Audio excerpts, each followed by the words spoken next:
భారత విద్యార్థి federation SFI విద్యార్థులు గురుకులాల సమస్యలు పరిష్కరించాలంటూ కరీంనగర్లో కమాండ్ చౌరస్తా వద్ద ప్లాకార్డులతో నిరసన దిగారు. గురుకులాలలో చనిపోతున్న విద్యార్థుల మృతిపైన సమగ్ర విచారణ జరిపించాలని విద్యార్థులు డిమాండ్ చేశారు. దాదాపు 8 నెలల కాలంలో గురుకులాలలో 30కి పైగా విద్యార్థులు చనిపోయారని తెలిపారు. ఇటీవల మెట్పల్లిలోని గురుకులాల్లో 3 విద్యార్థులు విషపూరిత పాములు కరిచి మరణించారన్నారు.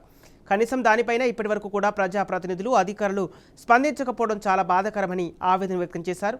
చాలా వరకు గురుకులాలు అద్దె భవనాల్లో కొనసాగుతున్నాయని, కనీసం ప్రహరీ గోడ కూడా లేక విద్యార్థులు అరకొర వసతులతో చాలా ఇబ్బందులు పడుతున్నారని విమర్శించారు.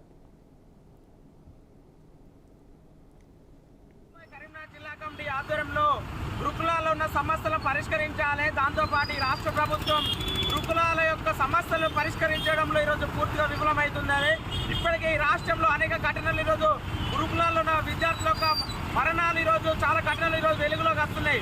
దానిపైన ఈరోజు ఇప్పటివరకు కూడా సమగ్రమైన విచారణ జరిపించి గురుకులాల యొక్క చదువుతున్న విద్యార్థులకు తల్లిదండ్రులకు కనీసం ఈరోజు భరోసా కల్పించిన పరిస్థితి ఈ రాష్ట్రంలో కనిపిస్తున్నది.